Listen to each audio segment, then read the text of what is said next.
China is a high context culture. Canada is a low context culture. Low context means everything you want to say is in your words. So, you know, we say, I say what I mean and I mean what I say.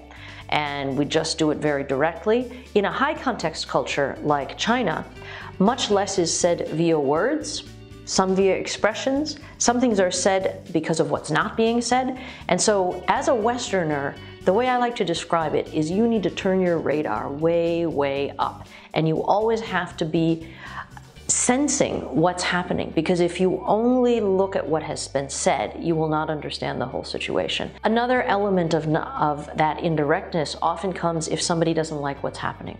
They will not tell you directly. I found this out the hard way when I worked early in my career for a Chinese company, and one of the senior managers really didn't like what I was doing. And the first time he didn't like it, he just kept quiet. And the second time, he still kept quiet. The third time, if you're lucky, they'll tell someone else. And ultimately, it may get back to you. And that's what happened in this. We had a bit of a standoff between me, a young, 23-year-old North American woman, and this old-fashioned Chinese business person. And it came to a head where the president had to get involved. I won. I got to stay. The other guy got to leave. But I learned a lot from that, because it turns out that he was very unhappy with certain things I was doing. I mean, these were little things, like I wanted to recycle paper in the office. I mean, that was how big it was.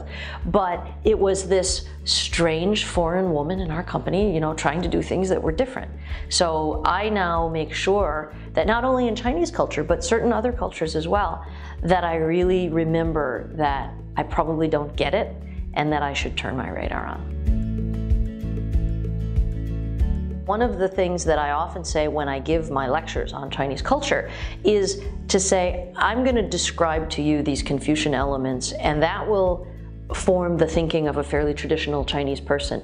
But in this day and age, you're working with people that maybe went and studied in North America and then came back, and so they may actually be very Western in their thinking. So you may find it a pleasant surprise and not have to be as conditioned to thinking about Chinese ways and culture, but you should also be prepared that some of those same very westernized people, when they're acting in a Chinese environment, will be as Chinese as anybody else. And so you're always better prepared for the full scenario, and then just be ready to adjust. But also, the important thing to think about in your business transaction is that if there is benefit for both sides, then everybody's meeting in the middle on terms and conditions. They'll meet in the middle on cultural aspects, and so we're doing all of this in service of trying to succeed. And so if both sides are succeeding, it becomes much easier to mitigate those differences. Another element of Chinese culture is this sort of harmony, collective thinking. And when you're working with a team in China, there will be a lot more team building that is done in a way that we're not always comfortable with in Western culture. I think back to a company I was working for years ago, and we did a weekend trip. And on that weekend trip, we went to a resort, and in a North American setting, most people would have gone off and done their own activities all day, and yet everything was pre-planned for us. The group singing, the group dinners, and everything. And I realized that there was a lot of benefit to be derived from just going with the flow. Especially because earlier in my career, I was working at a high-tech company where everybody worked overtime.